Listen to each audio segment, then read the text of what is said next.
Bonjour, bienvenue à toutes celles et ceux qui se connectent. Bonjour à tout le monde. On va attendre quelques secondes, quelques petits instants que tout le monde se connecte à ces webinaires. Bienvenue.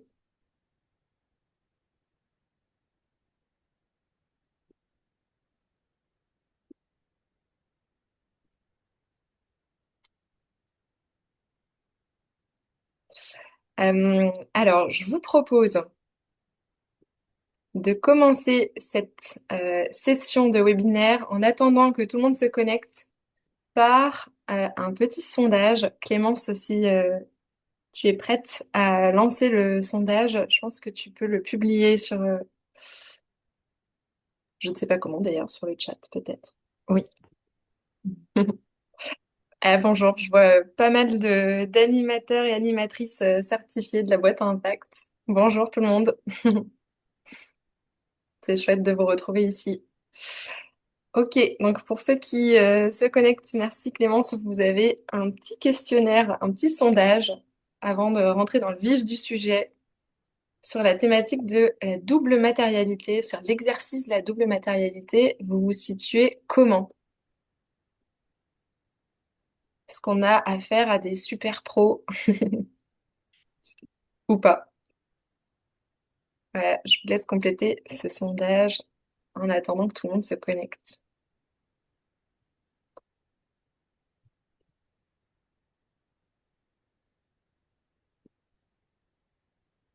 Je vois qu'il y a des personnes qui se connectent encore. Bienvenue à celles et ceux qui viennent de se connecter.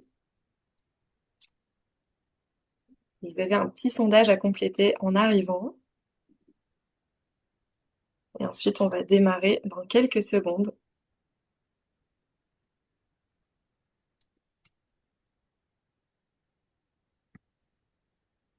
Ok. Bon, ça se partage quand même entre je suis à l'aise avec le sujet, donc plutôt expert sur la double matérialité, et j'en comprends les grandes lignes. Ok, ok. Très bien. Eh bien, merci pour vos réponses à ce sondage. On va démarrer ce webinaire. L'objectif, c'est de vous faire découvrir, et je suis très heureuse de le faire aujourd'hui avec vous, de vous faire découvrir une nouvelle variante de l'atelier boîte à impact, qui s'appelle, que l'on a nommé pour le moment, la variante double mat. Donc, comme son nom l'indique, on va parler de double matérialité. L'atelier boîte à impact, j'ai cru comprendre dans les participants qu'on a un certain nombre de personnes qui sont déjà bien familiers avec cet atelier. On a beaucoup d'animateurs et animatrices certifiés.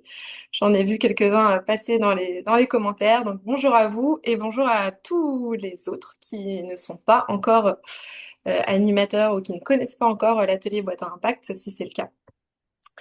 Euh, alors, je vais mettre fin au sondage. Merci pour vos retours. C'est hyper intéressant de voir ça. Ça va, il y a peu de personnes qui sont novices sur le sujet. Hop, partager les résultats. Voilà. Euh, alors, normalement, vous voyez mon écran? C'est bon? Ouais, ok.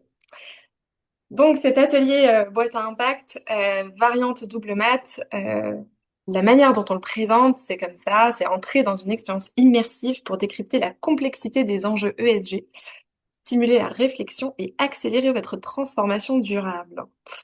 Euh, une accroche, je dirais, assez prometteuse. J'ai hâte de vous présenter la suite. Ça fait un petit moment qu'on travaille sur le sujet. Et aujourd'hui, à mes côtés, pour ce webinaire de lancement, j'ai la chance d'avoir Elsa et Sophie de Ici et Demain et Wiser Impact, qui ont été non seulement contributrices pour le développement de cette variante et qui sont aussi, on va dire, supportrice dans le développement de cette nouvelle variante. Et donc, je suis super contente d'être avec vous deux, Elsa et Sophie. Si vous pouvez vous présenter peut-être en quelques mots et Bah oui, avec plaisir. Bonjour à tous. Bonjour, bonjour Mylène et merci de ton invitation. Bonjour Sophie, on s'est déjà salué tout à l'heure. Je suis Elsa Boniface, certains d'entre vous me connaissent. J'ai fondé avec Pauline Rouleau le cabinet de conseil en RSE qui s'appelle Ici et Demain, qui est un cabinet généraliste qui accompagne les directeurs et les directrices RSE depuis leur stratégie RSE jusqu'à leur communication, en passant par tous les aspects réglementaires et de cartographie qui sont à l'initiative, enfin qui sont faits en amont des stratégies. Et j'ai aussi la chance d'être une des formatrices, partenaires formatrices d'Ecolearn, notamment sur la CSRD, avec la masterclass Mettre en œuvre la CSRD. Merci Elsa. Merci Elsa aussi, ravie d'intervenir à tes côtés, puisque donc Sophie Conflans, moi j'ai fondé le cabinet Wiser Impact en 2020. On est certifié Bicorp et on accompagne notamment les entreprises justement dans leur chemin vers Bicorp et plus largement dans leur démarche de durabilité. Je me suis formée à l'animation de la boîte à impact en février 2025. Et alors quand Mylène m'a dit qu'il y avait potentiellement une variante double matérialité dans les bacs, j'ai rejoint l'aventure parce que notamment l'année passée, dans Bicorp, et on reviendra, on a eu un changement de standard et l'exercice d'analyse de double matérialité est devenu une des exigences. Et donc, j'ai eu aussi le privilège de tester en avant-première cette première version. Donc, on reviendra dessus un peu plus tard. Donc, ravie d'être ici et de vous partager du coup le retour terrain de ce premier essai. Merci Sophie. Et donc Elsa et Sophie vous partageront leur retour d'expérience sur cette variante. Et pour ma part, eh bien, moi c'est Mylène. Je travaille pour le compte d'Ecolearn et plus particulièrement pour la boîte à impact, l'atelier boîte à impact. C'est moi qui forme les animateurs et animatrices certifiés. J'anime évidemment aussi un certain nombre de boîtes à impact.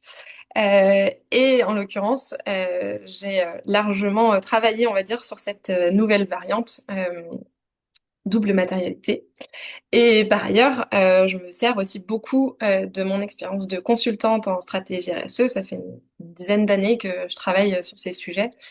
Euh, et voilà, pour moi, c'est hyper important d'allier à la fois le côté ludique, interactif d'un atelier pour servir aussi ces objectifs de définition de stratégie RSE, etc. Donc voilà, c'est un des éléments sur lequel on reviendra pendant ce webinaire. Donc voilà, il y a une petite partie introductive, rappel du contexte. On va assez rapidement vous présenter les grands principes de l'atelier, puisque c'est quand même le cœur de notre sujet. Avec l'aide d'Elsa et de Sophie, on vous présentera aussi les principaux cas d'usage, comment est-ce qu'on peut s'en servir de cette variante double matérialité. Et on terminera par comment devenir animateur ou comment animer cet atelier, cette variante double matérialité. Et on gardera un petit temps pour les questions-réponses. Après, si vous avez des questions aussi au fil de l'eau, vous pouvez les poser dans le chat. Mais voilà, on gardera quand même un temps spécifique à la fin de les 10 dernières minutes pour y répondre. Alors, juste un petit point de contexte assez rapide, mais sachez que la boîte à impact, l'atelier boîte à impact, c'est un atelier dont l'objectif est de faire appel à l'intelligence collective pour engager des réflexions autour des enjeux ESG que l'on peut retrouver sur la chaîne de valeur d'une entreprise ou d'un secteur d'activité. Ça, c'est l'objectif de la boîte à impact depuis ses débuts. Et donc, ça a été créé par Ecolearn en 2018. Ça commence à faire déjà quelques années. Euh, en préparant ce webinaire, j'ai fait une petite rétrospective. Alors moi, évidemment, ça fait pas depuis 2018 que j'interviens aux côtés d'Ecolearn, mais depuis 2024. Et en 2024, on a eu en fait la deuxième version de l'atelier boîte à impact qui est sortie. On avait fait un relifting, on va dire, de cet atelier. Et depuis, on a eu pas mal de demandes en fait qui nous disaient mais l'atelier boîte à impact c'est super, mais comment est-ce qu'on pourrait davantage le relier à l'exercice de double matérialité? Alors à ce moment-là, au moment de ces réflexions, on était au cœur de l'actualité réglementaire, la CSRD battait son plein, etc. Enfin voilà, c'était le parfait moment, et on va dire, pour y réfléchir, sauf que ben, 2025 a été l'année que vous avez connue aussi.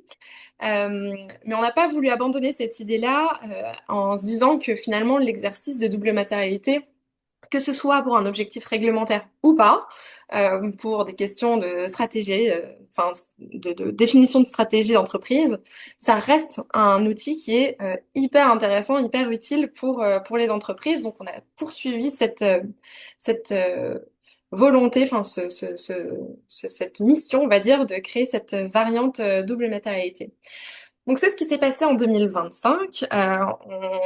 En fait, on a interrogé un certain nombre d'experts, et notamment des experts d'ici et demain. Sophie on a participé aussi.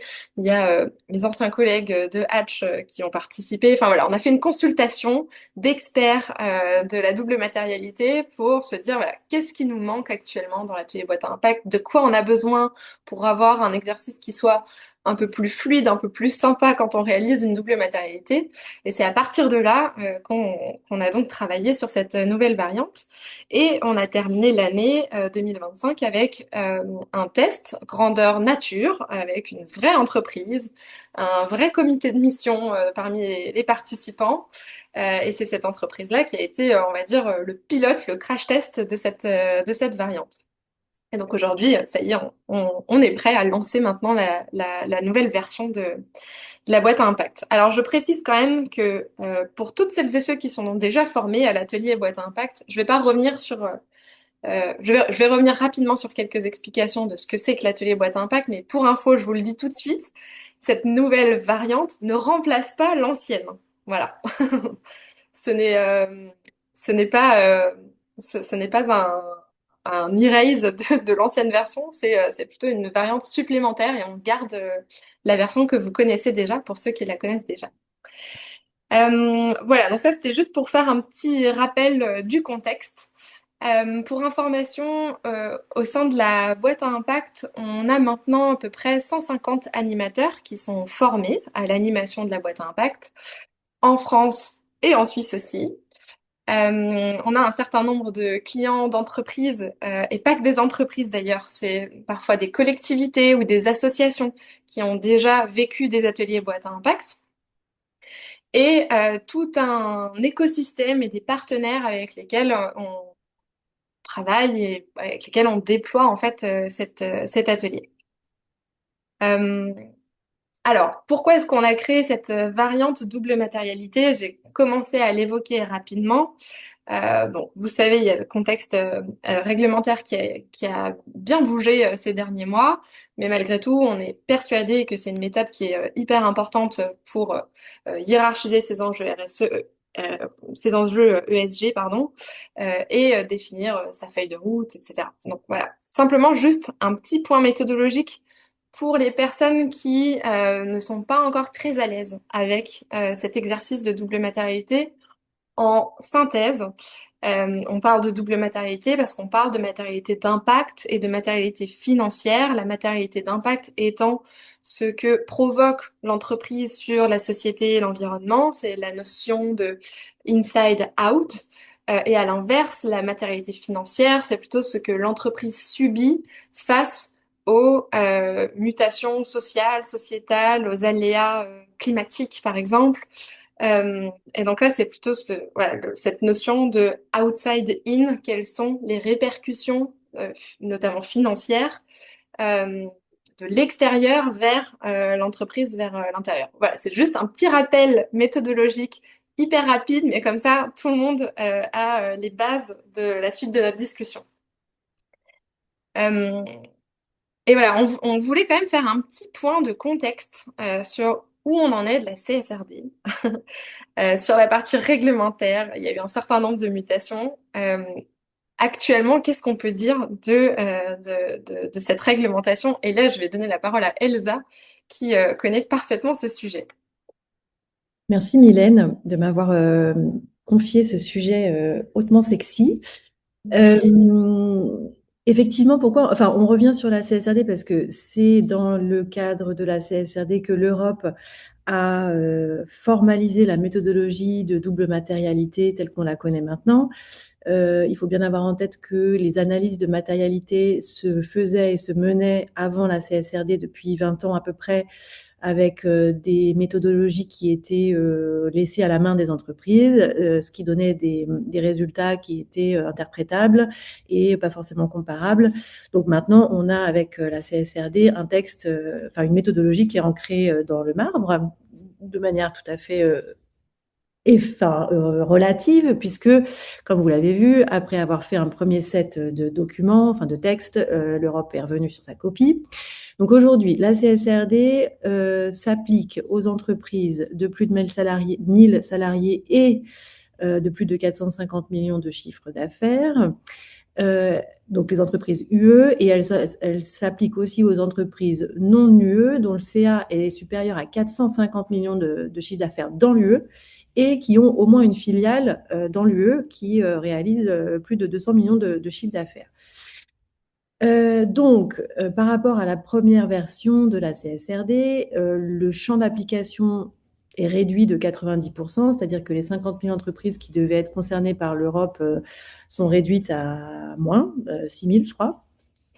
Et c'est pour ça que la CSRD, enfin l'Europe, pardon, la Commission européenne s'est donné la possibilité d'une clause de révision. Donc, elle a exclu les PME cotées, les holdings financières notamment, mais elle s'est octroyé une clause de révision de la CSRD, c'est-à-dire que si elle se rend compte que ce champ d'application ne lui permet pas d'atteindre les objectifs du pacte vert, alors elle se donnera la possibilité de réélargir le tissu économique concerné par la CSRD. Donc voilà pour le champ d'application. Et pour ce qui est du calendrier, si tu vas sur la slide suivante, comme vous le savez tous parfaitement, la CSRD et les ESRS sont deux textes de deux niveaux différents. Donc la CSRD est un texte de niveau 1, c'est celui qui est proposé par adopté par la Commission, par l'Europe et ensuite transposé par les États membres dans leurs droits nationaux. Donc ce texte-là, il a été voté par le Parlement européen à l'issue d'un trilogue qui a été beaucoup plus rapide que ce qu'on avait imaginé le 16 décembre 2025. On attend une publication au journal officiel de l'UE pour mars ou avril 2026. On n'a pas la date. Et a priori, ce qui est prévu, c'est une première entrée en vigueur de la directive en 2027, c'est-à-dire elle sera à mettre en place pour rendre compte des informations ESG au titre des exercices qui commencent après le 1er janvier 2027, au 1er ou après le 1er janvier 2027. Bon, ce qui est un petit peu bizarre, c'est que la transposition par les États membres peut intervenir 12 mois plus tard, donc potentiellement après la date d'entrée en vigueur, mais on pense que les États membres qui sont pro-CSRD vont faire comme ils avaient fait, c'est-à-dire pas attendre un an pour faire une transposition, mais faire plutôt des transpositions assez rapides. En tout cas, c'était comme ça que ça s'était passé en France. Les États membres ont quelques marges de manœuvre de transposition, ce qui n'est pas le cas pour les ESRS, qui sont donc des normes qui s'appliquent de fait une fois que les actes délégués sont publiés et qui ne sont pas transposés, c'est-à-dire que tous les pays d'Europe qui adoptent, qui sont soumis doivent adopter les mêmes normes et ne peuvent pas les modifier au moment de les transposer puisqu'elles ne les transposent pas.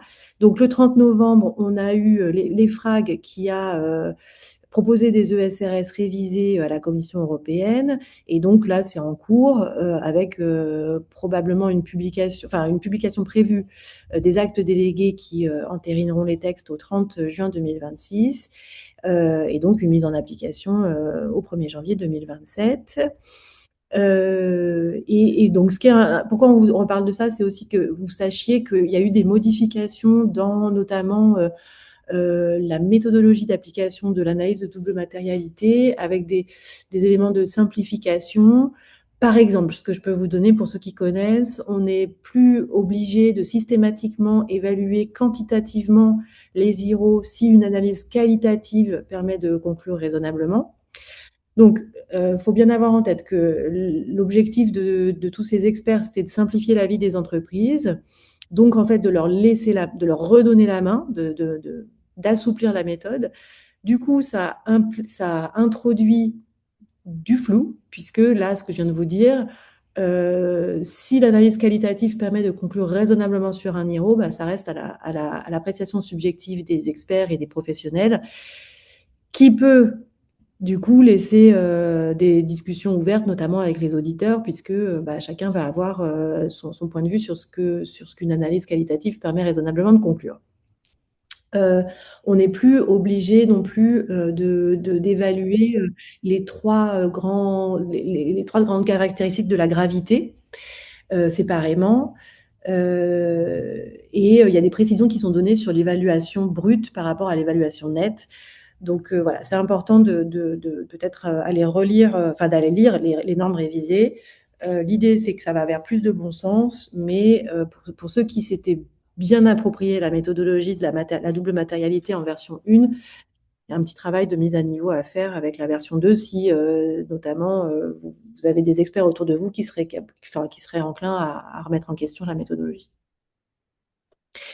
Pour les geeks, on vous a donné de la matière pour aller. En fait, moi, je dis toujours que c'est bien d'écouter des experts parler de leur décryptage, mais vous ne serez jamais mieux servi que par vous-même en allant lire les textes vous-même. Donc, vous avez les principales modifications qui sont expliquées par les FRAG et la méthodologie que les experts ont appliquée, les réserves qui restent exprimées par les membres du board. Vous avez un fact sheet beaucoup plus court de 8 pages qui reprend les principales modifications. Et vous avez aussi le texte avec les suivis des modifs. Si vous êtes très familier du texte, vous pouvez retrouver exactement les modifications. Et il y a quelques supports de webinaires qui peuvent être intéressants, notamment celui fait par l'autorité des normes comptables, parce qu'ils ont un point de vue très expert et souvent très pédagogique. Et bien sûr, vous pouvez nous poser vos questions si vous avez besoin. Merci Elsa pour ces Oui, explications. en espérant Et que c'est d'ailleurs, ce sujet de simplification, ça va aussi dans le sens de absolument. l'exercice de la variante de double matérialité. Alors bon, je sais que certaines d'entre vous attendent la révélation de à quoi va ressembler ce nouvel exercice de boîte à impact. Je vais pas vous faire patienter plus longtemps, je vais vous montrer à quoi ça ressemble. On va commencer par ça. Alors, c'est toujours un exercice d'intelligence collective dont l'objectif est d'avoir un livrable concret, que ce soit motivant, que ce soit CSRD compatible, que ce soit ludique évidemment et toujours sur mesure. Ça n'a pas changé par rapport à la boîte impact que vous connaissez déjà. Alors, ça y est, on voit déjà les premiers changements. Donc, vous l'avez compris, il y a une deuxième version qui vient de sortir qui s'appelle la double mat. Pour différencier de la boîte à impact classique que vous connaissez déjà, on leur a donné des noms. Donc, la version classique à laquelle certains d'entre vous sont déjà formés, c'est la version maintenant qu'on appelle déclic. Et la variante double matérialité, pour plus de simplicité, que ce soit un peu plus court, etc., on l'a appelée la double mat. Donc pour bien, on va essayer de bien différencier, comme ça vous allez voir voilà, les principales différences entre les deux exercices. La déclic, bon, bah, c'est toujours l'objectif d'avoir en un temps court, à peu près 2h30, une vision de la chaîne de valeur avec les enjeux qui sont positionnés, en tout cas les IRO qui sont impact, risque, opportunité, qui sont positionnés sur la chaîne de valeur dans une logique plutôt de sensibilisation, embarquement des équipes, etc. Ça n'a pas changé. La version double matérialité, double mat, là, on rentre dans un peu plus de complexité et tout l'enjeu de cette version, ça a été de simplifier la complexité pour faire rentrer l'exercice de double matérialité dans un temps qui soit restreint. Dans certains cas, pour ceux qui ont déjà réalisé des analyses de double matérialité, on peut passer plusieurs mois à réaliser une analyse de double matérialité. Là, vous allez voir, on a un temps qui est un peu plus resserré. On va rentrer dans le détail de tout ça. Mais voilà, l'objectif, c'est plutôt ça, c'est de rentrer dans cette complexité-là, sans que ce soit justement trop complexe, de prioriser des enjeux qui soient stratégiques, et ça sur 2 demi-journées immersives où on va travailler sur ces sujets avec des outils, des supports, des plateaux, des cartes, etc. Et évidemment, c'est toujours sur mesure et customisable. L'atelier Déclic, appelons-le comme ça maintenant, c'est environ 2h30 d'atelier. On peut avoir 5 à 8 participants par table et animer plusieurs tables en simultané, et notamment 1 à 3 tables en simultané pour un animateur certifié. L'atelier double mat, on est plutôt sur 7 heures d'atelier, 7 heures qui sont assez denses et qu'on recommande vivement de répartir en 2 demi-journées pour que ce soit moins lourd, voilà, plus, plus digeste, je dirais. On a plutôt 4 à 6 participants par table, un animateur certifié par table, donc on ne cumule pas les tables. Et idéalement, on a une personne qui prend des notes pour capter, pour capturer en fait tout ce qui va se dire à l'oral et qui pourra servir justement dans les justifications lorsqu'on va travailler sur sa double matérialité. Il y a des outils qui existent aussi pour de la prise de notes, mais voilà, l'idée c'est d'avoir en tout cas quelqu'un ou un outil qui nous permette de capturer les conversations. Et Elsa et Sophie, si vous avez des compléments, n'hésitez pas, hein. C'est très clair. En l'occurrence, je l'appuierai beaucoup sur le faire en 2 demi-journées, puisque, alors, tu parlais de crash test plutôt, Mylène, je dirais, c'est pilote. Et l'un des enseignements de la journée pilote qu'on a faite sur l'atelier, c'est qu'en fait, 7 heures d'affilée consécutives, c'est lourd. Et l'après-midi est moins digeste, ou en tout cas, les neurones sont moins frais pour pouvoir contribuer. Donc, je trouve qu'il y a une vraie valeur ajoutée à couper en deux l'exercice pour avoir ce temps de respiration, ce temps de prise de hauteur et aussi pas tomber dans l'un des écueils, on verra, je trouve, des exercices de double matérialité, qui est cette confusion impact-risque qui Mm. se passe souvent. Donc, le simple fait de ne pas faire le même jour, ça aide le cerveau à bien comprendre la distinction. Ouais. Et moi, je pensais que ce serait difficile pour un COMEX d'accepter ça. Et en fait, ça pose aucun problème. Au contraire, tout le monde préfère avoir une demi-journée de libre pour faire autre chose qu'un atelier et se rendre disponible sans difficulté 2 matins de suite ou 2 après-midi de suite.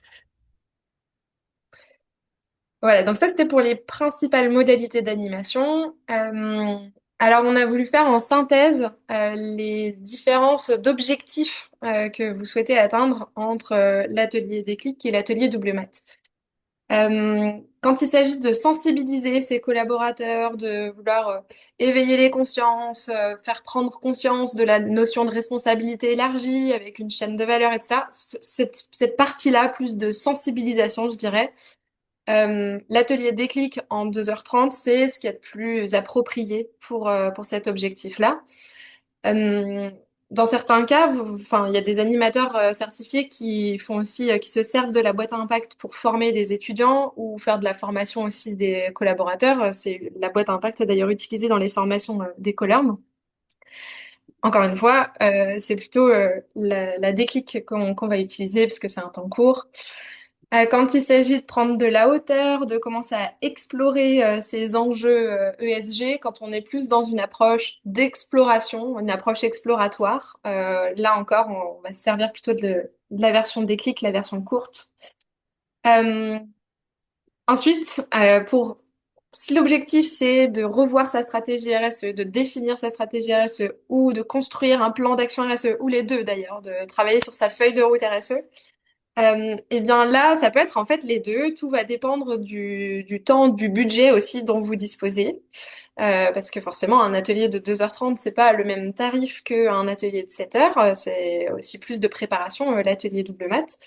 Mais voilà, en tout cas, quand il s'agit de travailler sur sa strat RSE, sa feuille de route, son plan d'action, les deux fonctionnent. Vous allez simplement aller beaucoup plus loin et avec une méthode beaucoup plus, je dirais, euh, cadré dans le sens qui suit un cadre réglementaire avec la version double mat, mais la version déclic, ça fonctionne aussi et ça a déjà très bien fonctionné. En tout cas, parmi les animateurs de la boîte à impact, c'est très souvent utilisé dans ce cadre-là. Les autres objectifs, celui de consulter ses parties prenantes, d'interroger des experts. Là, ça fonctionne globalement dans les deux cas, mais c'est vrai que la version double mat, elle est hyper intéressante pour ça, de pouvoir inviter des personnes autour de la table et d'avoir le temps de discuter de.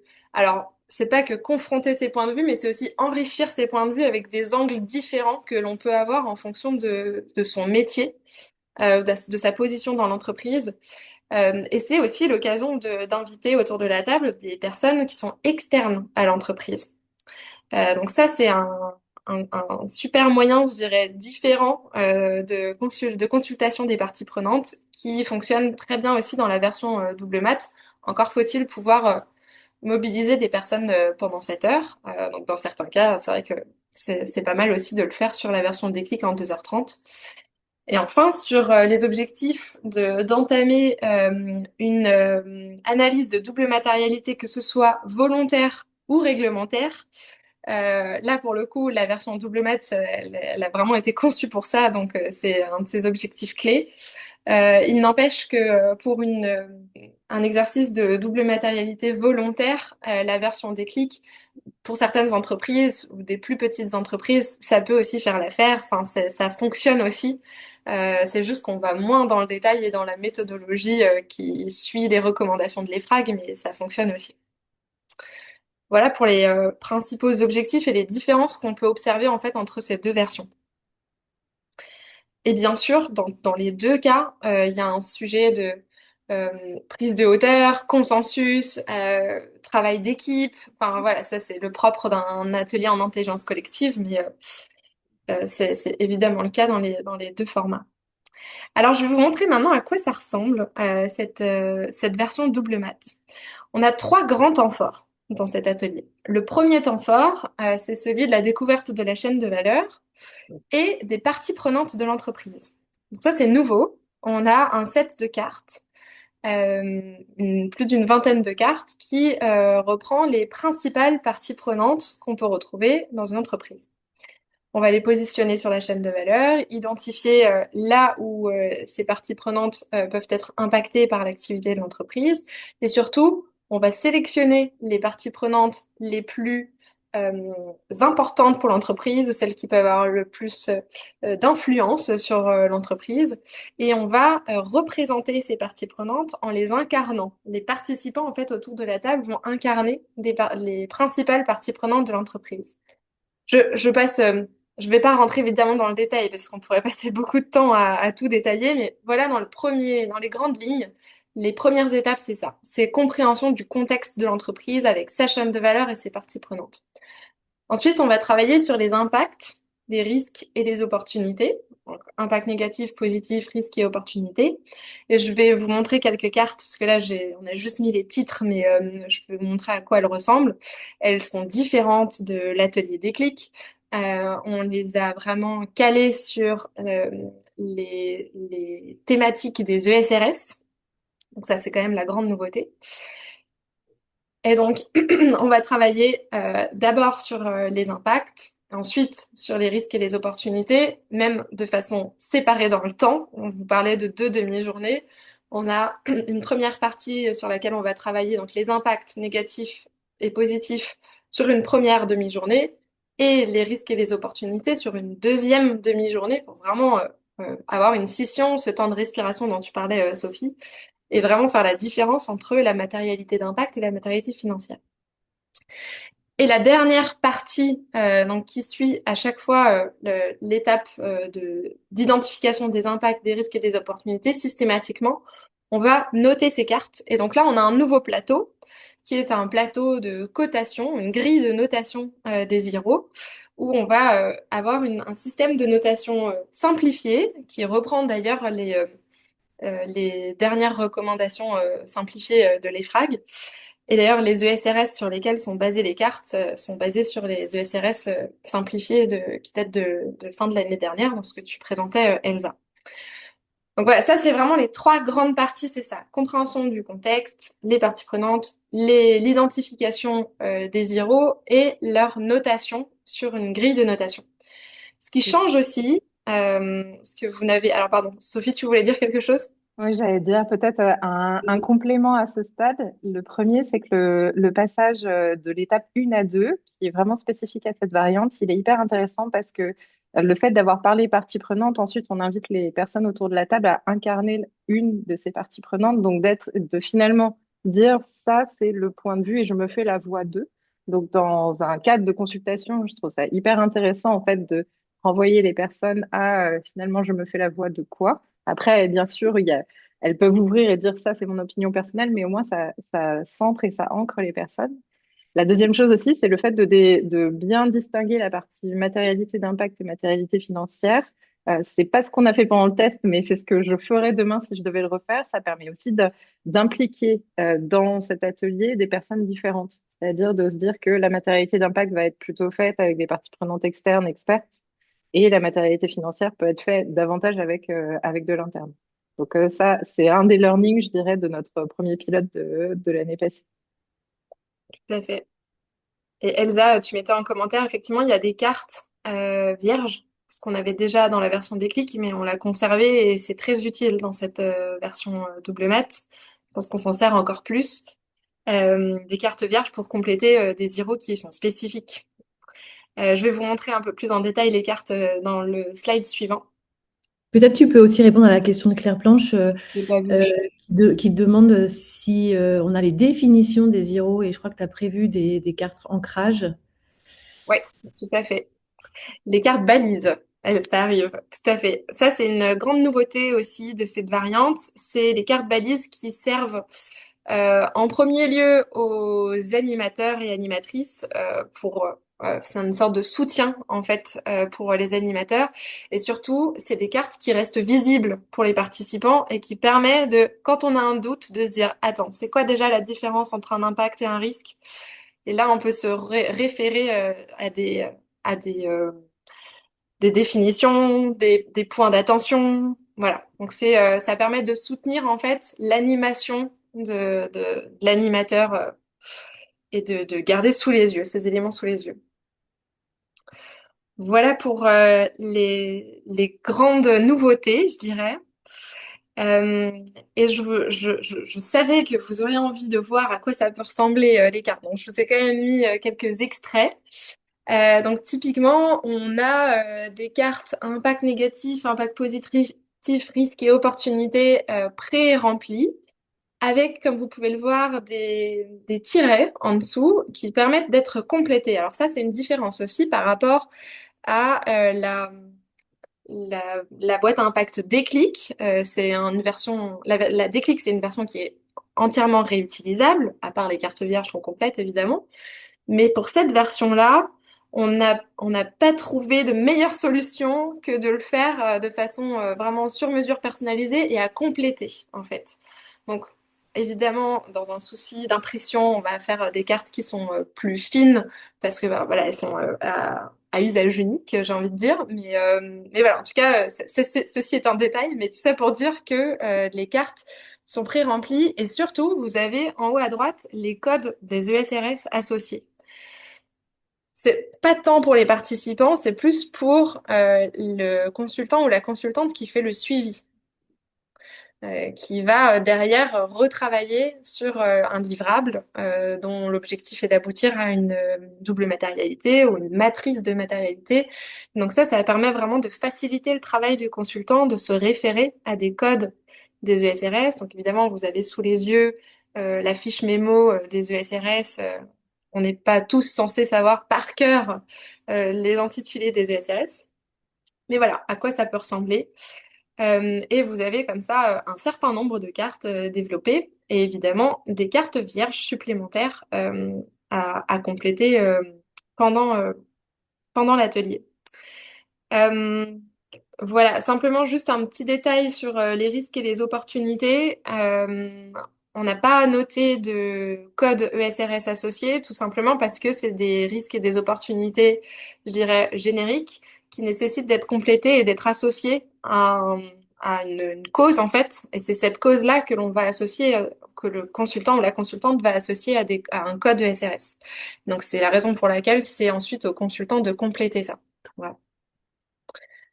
Mais tout ça est du détail et c'est évidemment, enfin vous verrez tout à l'heure dans la dernière partie, je vous présenterai comment on peut se former pour devenir animateur certifié. Peut-être Et enfin, avant que tu changes, tant qu'on est sur ouais. les cartes, répondre à la question. Donc Claire demandait si les définitions des zéros sont réintroduites au dos des cartes Aujourd'hui, c'est pas le cas. Par contre, il y a un Excel dans lequel, en fait, chaque carte a un nom et une petite description plus détaillée qui est à Oui. l'utilisation de l'animateur. Après, je vous rejoins, Claire. Je trouverais ça super chouette dans le gameplay pour les participants, mais à date, je crois avec Mylène, c'est pas le cas sur le jeu de cartes prévu. D'avoir les définitions sur le dos, non, c'est pas prévu parce qu'en fait, dans les faits, on travaille pas trop en regardant d'un côté ou de l'autre, mais en revanche, ce qui est utilisé, mais tout ça peut évoluer évidemment, mais ce qu'on utilise à ce stade, c'est un fichier Excel qui synthétise en fait toutes les cartes qui font partie du jeu avec le code SRS et la sous-thématique associée. C'est ça ce qu'on utilise. Et donc derrière, il s'agit en fait sur les cartes de spécifier la surproduction de déchets, à quel endroit de la chaîne de valeur, enfin, quelle est l'étape de la chaîne de valeur où on retrouve le plus de surproduction de déchets, par exemple. Donc ça, c'est des choses qui sont à spécifier pour vraiment rendre chacun des zéros spécifiques à l'activité de l'entreprise. Voilà pour cette étape. Et les livrables, puisque c'est très important, cette partie-là aussi, d'avoir des livrables qui soient bien clairs. Donc là, on avait pris en photo c'était un autre test qu'on avait fait, on a déjà fait plusieurs tests. Et donc c'était en photo le placement des cartes sur la matrice pardon, de cotation, enfin le plateau de notation des zéros. Et à partir en fait de ce plateau de notation des zéros, la dernière étape du jeu, et elle est hyper importante cette étape-là, c'est de demander aux participants de finalement placer sur la chaîne de valeur les cartes qui sont les plus matérielles, les plus importantes, de les replacer en fait sur la chaîne de valeur pour que visuellement, plutôt que d'avoir une matrice de matérialité, on a une chaîne de valeur avec les zéros les plus matériels sur la chaîne de valeur. Et c'est ça, je dirais, le livrable de l'atelier, mais c'est pas forcément le livrable de l'accompagnement. Parce que vous voyez que ce type d'atelier s'inscrit en fait dans un accompagnement de conseil qui est plus large que uniquement les deux demi-journées d'atelier. En tout cas, à l'issue, à la fin de l'atelier, à la fin des deux demi-journées, on se retrouve avec un plateau de chaîne de valeur et les zéros les plus matériels qui sont positionnés sur cette chaîne de valeur pour avoir vraiment visuellement voir où sont les principaux enjeux sur la chaîne de valeur.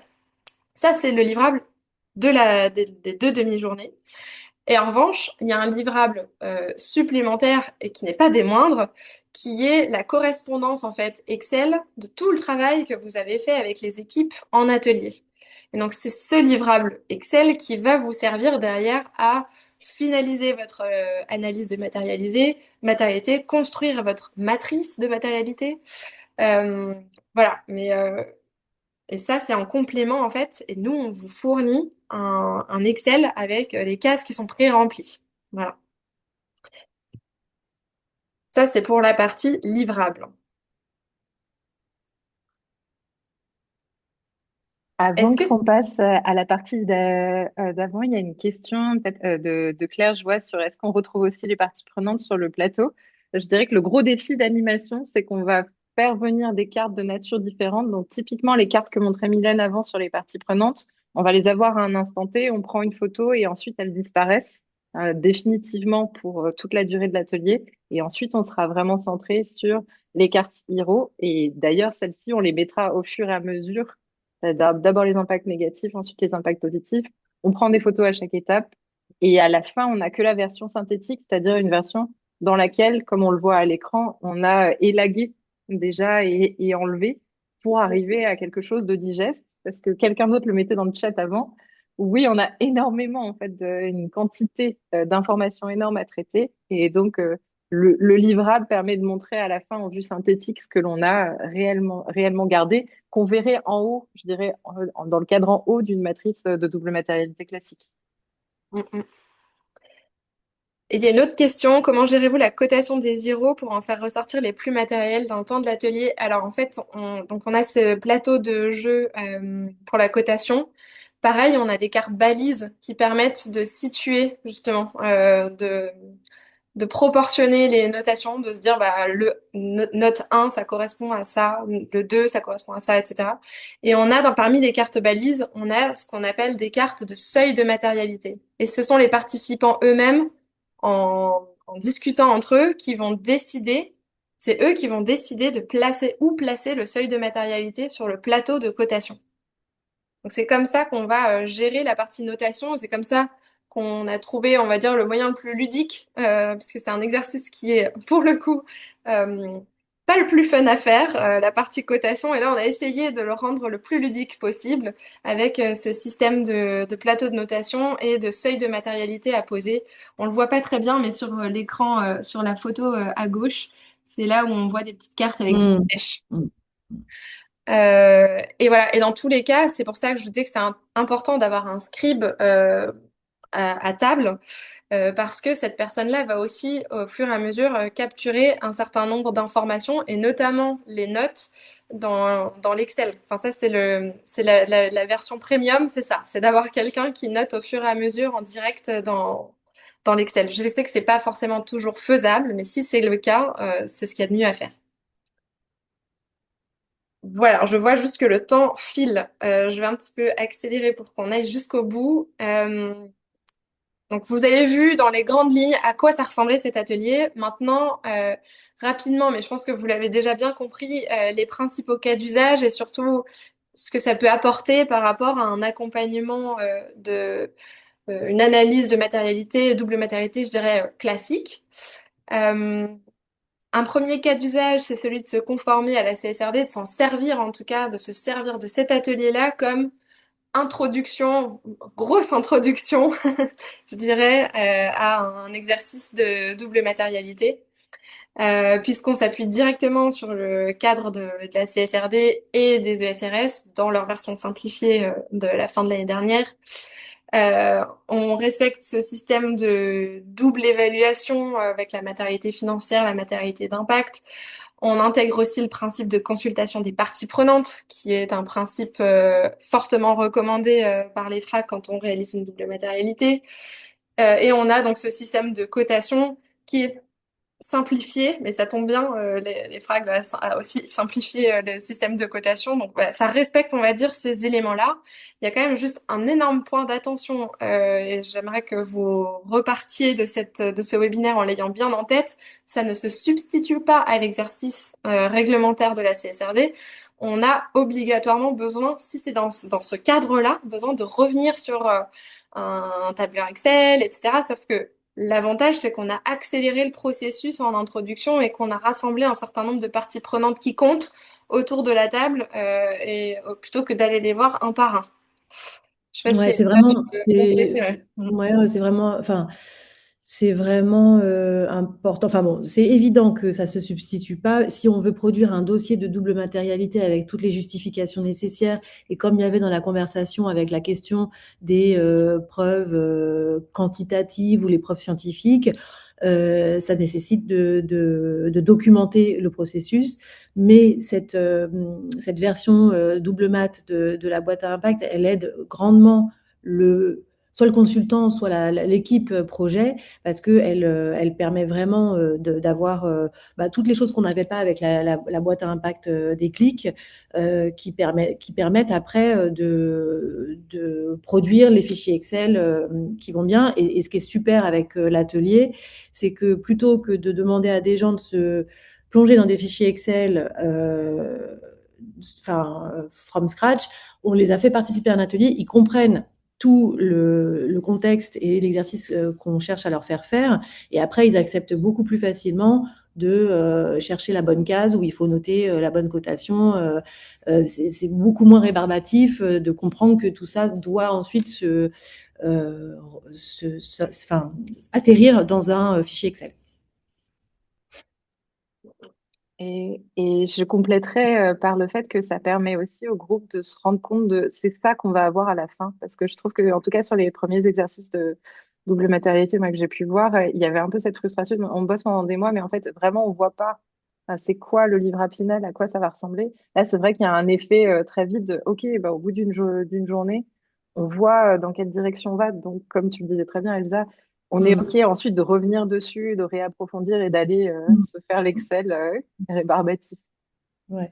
Et pour ce qui est des parties prenantes, nous, chez Ici et Demain, on a toujours tendance à les solliciter plutôt en sortie de double mat pour leur soumettre les résultats et leur demander de réagir.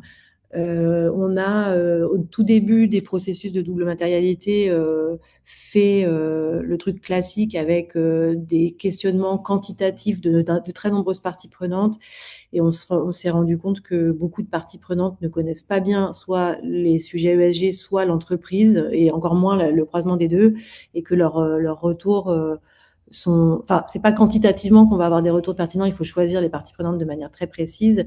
Et en fait, on va beaucoup plus vite à les questionner et à faire émerger des angles de vue plus enrichissants sur la base de résultats, je trouve, que sur la base d'un point de départ vierge. Voilà, ça c'est ma reco personnelle que je martèle depuis 3 ans. Ok. Eh bien, merci. Le deuxième cas d'usage, et là, c'est toi, Sophie, qui est l'experte Bicorp. Donc, je te laisse présenter ce cas d'usage-là.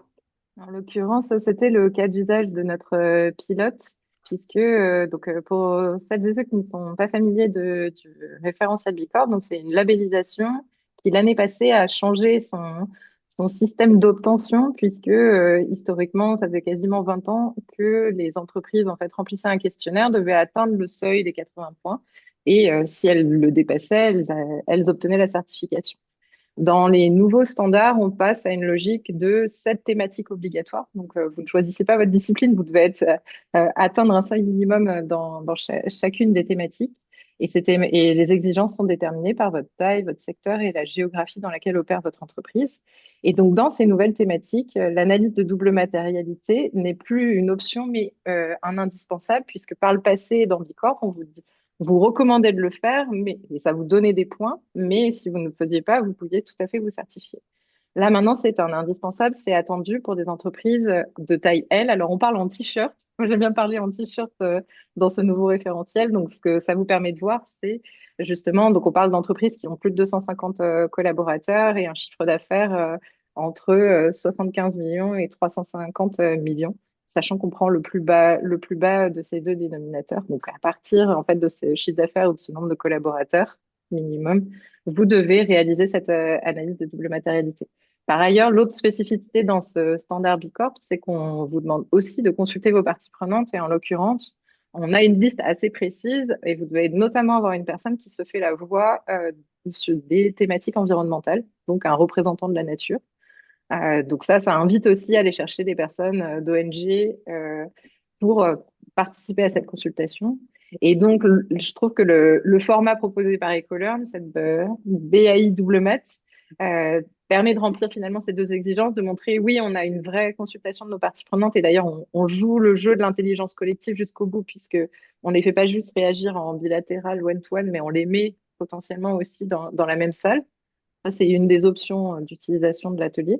Et puis, ça vous permet aussi de remplir cet exercice de double matérialité qui, pour le coup, vous n'êtes pas obligé de rentrer dans les canons de la CSRD si vous êtes justement, on va dire, dans le seuil de l'obligation pour Bicorp, mais sous les seuils d'obligation au niveau européen. C'est une façon, je dirais, plus rapide potentiellement de faire l'exercice. Merci, Sophie. Alors, il y aurait plein de cas d'usage, mais on s'est limité à trois principaux cas d'usage. Le troisième, c'est celui d'embarquer les dirigeants d'une entreprise, définir la stratégie RSE, la feuille de route, le plan d'action, voilà, toute cette partie construction de sa strate.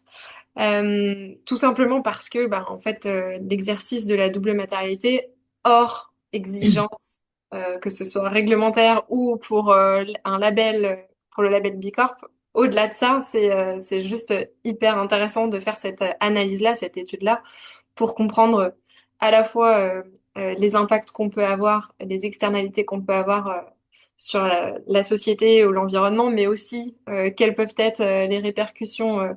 La partie risque et opportunité, c'est la partie, je dirais, financière qui est aussi très apprenante pour les entreprises. Et d'un coup, les directeurs et directrices financiers, ça les intéresse beaucoup de faire cet exercice. Et les directions des entreprises aussi. Donc voilà, dans ce cadre-là, c'est sûr que c'est aussi un outil qui peut être euh, bien utile. Euh, donc voilà, que ce soit en amont de la stratégie, que ce soit pour mobiliser des parties prenantes qui sont clés, notamment en interne. C'est pas toujours facile d'embarquer la direction sur ces sujets. Parfois, c'est des thématiques qui leur semblent un peu éloignées du business. Et justement, l'exercice de double matérialité, ça raccroche à une réalité financière. Donc, pour toutes ces raisons, c'est aussi un très bon point d'entrée. Euh, et c'est d'ailleurs ce qu'on va faire avec Ici et Demain pour une prochaine entreprise. C'était vraiment ça l'objectif, embarquer la direction et, euh, et aboutir sur un plan d'action qui soit harmonisé.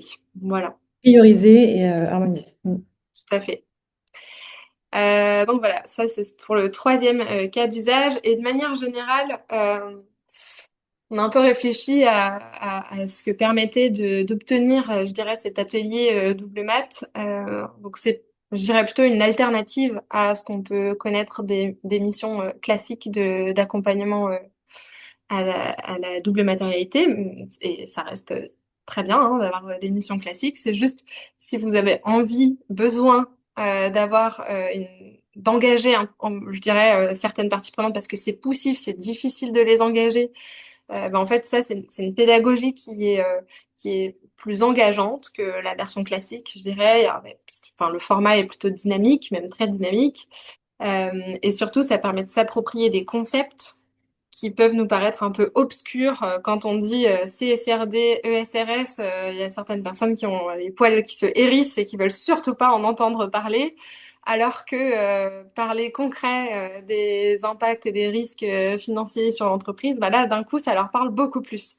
Et donc, c'est voilà, c'est ces notions-là qui sont abordées dans cet atelier et qui permettent d'être vulgarisées, quoi, de mieux appréhender un vocabulaire qui peut être un peu complexe à appréhender.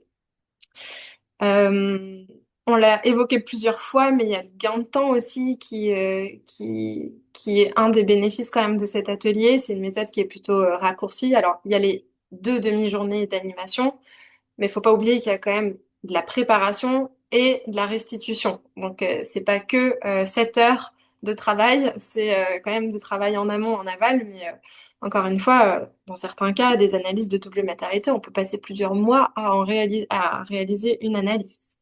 Donc là, ouais, l'idée, c'est de, de raccourcir un peu le temps et de rassembler aussi des personnes qui ont des avis complémentaires autour de la table. Et c'est souvent beaucoup plus riche d'avoir des avis complémentaires plutôt que d'aller les voir un par un pour dire, et toi, qu'est-ce que t'en penses, etc. Donc ça aussi, il y a cette richesse-là qui est propre en fait à l'intelligence collective, hein, mais euh, voilà, il y avait aussi le point de simplifier un exercice qui est globalement assez complexe. On, on peut parfois, en fait, on va essayer de démystifier cet exercice de double matérialité, de réduire la complexité apparente que ça peut avoir pour aboutir en fait à quelque chose de vraiment utile et d'en ressortir avec un livrable qui soit concret. Voilà, ça c'est aussi un des grands objectifs.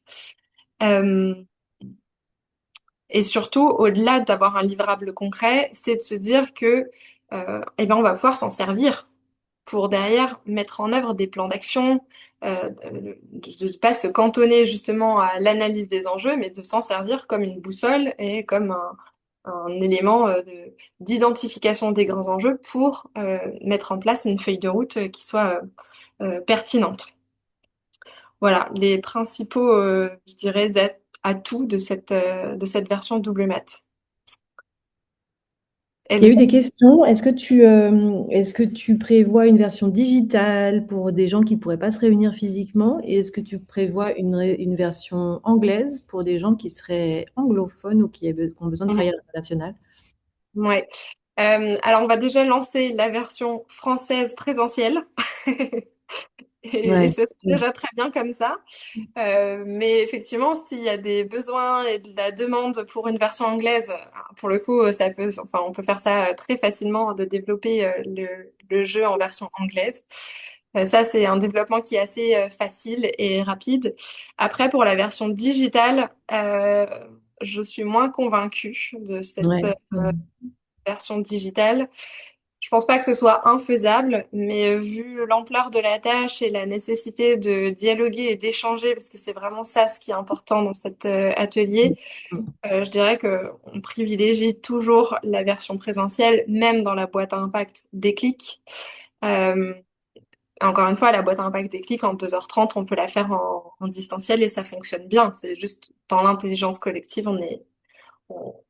on en ressort, je dirais, de meilleurs échanges en présentiel. Mais sur la version double mat, pour le moment, c'est pas prévu d'avoir une version distancielle.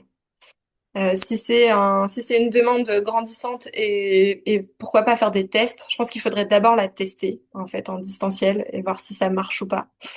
Euh, mais mais voilà, lançons déjà le présentiel. Et l'anglais, il n'y a pas de souci. Si quelqu'un a besoin d'une version en anglais, on l'a pas encore développé en anglais, mais ça peut se faire facilement. Je reviens peut-être sur la question de Dimitri qui essaie de comprendre finalement physiquement comment ça se passe le jeu entre les plateaux. Donc, on démarre sur la chaîne de valeur sur laquelle on pose les parties prenantes. Ensuite, on enlève les parties prenantes, on pose les cartes impact, d'abord positif enfin, négatif et ensuite positif. Et ces cartes-là, on va ensuite les positionner sur le plateau de notation et on ne prendra que celles qui ont été vues comme matérielles pour les remettre sur la chaîne de valeur.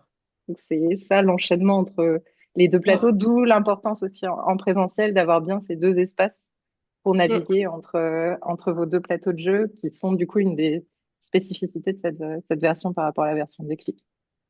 tout à fait. Je vois juste le temps qui file. Je voulais quand même vous parler des modalités pour animer un atelier. Je vais le faire très rapidement. En synthèse, on a construit cet escalier pour vous montrer quelles sont les différentes étapes pour devenir super animateur de l'atelier double mat. Première étape, vous découvrez la boîte à impact, la déclic dans une version démo. Normalement, vous êtes quand même un certain nombre connectés qui se situe entre 3 et 4 déjà, hein, mais ensuite vous vous formez à la boîte à impact Déclic, donc ça c'est une journée en présentiel. Vous animez votre première démo, soit avec EcoLearn, soit en toute autonomie. Généralement, c'est comme ça que ça se passe. Puis vous animez vos premiers ateliers sur mesure. Et vous avez une expertise double matérialité qui vous permet d'accéder au palier suivant, qui est celui de participer à la formation au module boîte à impact double mat. Donc ça, c'est la nouveauté aussi. On a lancé une nouvelle formation pour que les animateurs qui ont déjà été formés à l'atelier boîte à impact puissent suivre la formation double mat, qui est une demi-journée en distanciel. Vous enchaînez ensuite avec un premier atelier avec le soutien des collègues. C'est quand même assez complexe comme animation et comme préparation. Donc ça nous semblait important qu'on soit là en soutien pour la première fois. Et ensuite, vous êtes tout à fait autonome pour animer des ateliers double matérialité. Voilà, c'est un peu voilà, l'échelle l'échelle à gravir pour devenir animateur de la double matérialité. La journée enfin, donc c'est une formation d'une demi-journée de 4 heures qui est en version distancielle. On a 2 dates qui sont déjà sorties et auxquelles vous pouvez déjà vous inscrire. On a un tarif unique alumni parce que vous êtes forcément alumni, parce que vous êtes forcément déjà formé à la boîte à impact des clics. Donc on a un tarif unique de 300 euros pour la demi-journée. Et le prérequis, c'est donc d'avoir suivi la formation boîte à impact d'une journée. Le deuxième prérequis, et pas des moindres, c'est quand même d'avoir déjà des connaissances et des bonnes connaissances en double matérialité. Soit vous avez déjà réalisé une double matérialité, ou alors vous avez suivi une formation enfin, qui comprend des éléments de double matérialité. Un point aussi sur les ressources, l'accès aux ressources. La formation vous donne accès à toutes les ressources de la version double mat sur notre outil en ligne que l'on utilise. On n'envoie en revanche pas de kit imprimé parce qu'il y a beaucoup de parties en fait qui sont sur mesure et c'est quand même assez conséquent les impressions. Donc c'est plutôt une impression qui est à la demande en fait, au moment où vous allez avoir une animation. En revanche, vous avez tous les fichiers qui sont disponibles sur Circle. Un point aussi sur les redevances et les tarifs recommandés. Alors, les tarifs recommandés, c'est vraiment à mettre avec des guillemets parce que tout dépend de ce que vous allez, de l'accompagnement que vous allez faire. Mais généralement, une mission d'accompagnement pour une double matérialité, c'est minimum 10K, voire plutôt 20 ou 30. Enfin, ça dépend en fait déjà de l'entreprise que vous accompagnez et dans quelle ampleur vous allez l'accompagner. En tout cas, cet atelier double mat, il s'intègre fortement dans une mission de conseil. Ça, je pense que c'est vraiment important à retenir comme point. Et donc, en parallèle de vous, la facturation, enfin, si vous êtes consultant et que vous accompagnez une entreprise dans sa double matérialité, vous allez faire un certain tarif, celui de votre choix, c'est vous qui allez le définir. Et en parallèle de ça, il y a donc les redevances EcoLearn avec un système de redevances qui est différent de la boîte à impact Déclic, où on demande une redevance plus importante pour le premier atelier. Pourquoi? Parce que on vous aide, on est là en soutien pour le premier atelier sur un certain nombre d'éléments que j'ai précisés sur cette slide. Notamment dans le cadrage, en la définition des objectifs, la revue du plateau, la sélection des cartes, etc. Et voilà, il y a pas mal de choses sur lesquelles on est avec vous. Et donc la redevance comprend en fait ce niveau de soutien-là, d'accompagnement. Et pour les ateliers suivants, donc les ateliers post-premier atelier, la redevance, elle s'élève à 950 euros hors taxe et ça, c'est un montant fixe indépendamment du nombre de groupes. Ça, c'est aussi différent par rapport à la boîte à impact classique où on a des redevances par groupe. Là, c'est une redevance par mission, par entreprise. Euh, et évidemment, chez Ecolern, on se tient toujours à votre disposition pour répondre à toutes les questions, faire un petit check plateau si c'est nécessaire, donner quelques petits conseils rapides. Voilà, ça fait partie en fait juste du service d'Ecolern post-formation d'être à votre disposition si vous avez des questions. Ben voilà, ça c'est le nouveau modèle uniquement donc pour la version double mat. Et on en a terminé, et je suis désolée pour les 7 minutes de retard. Vous avez un petit QR code que je vous invite, pour ceux qui sont toujours là, à scanner pour nous dire ce que vous en avez pensé. C'est vraiment la première fois qu'on en parle de cette version double mat. Donc hyper curieuse d'avoir vos avis. Je vois que vous avez posé pas mal de questions aussi dans le chat et on a essayé d'y répondre autant que possible au fur et à mesure. Mais si vous avez encore quelques questions et si vous avez encore un petit peu de temps, moi je reste connectée pour y répondre. Voilà.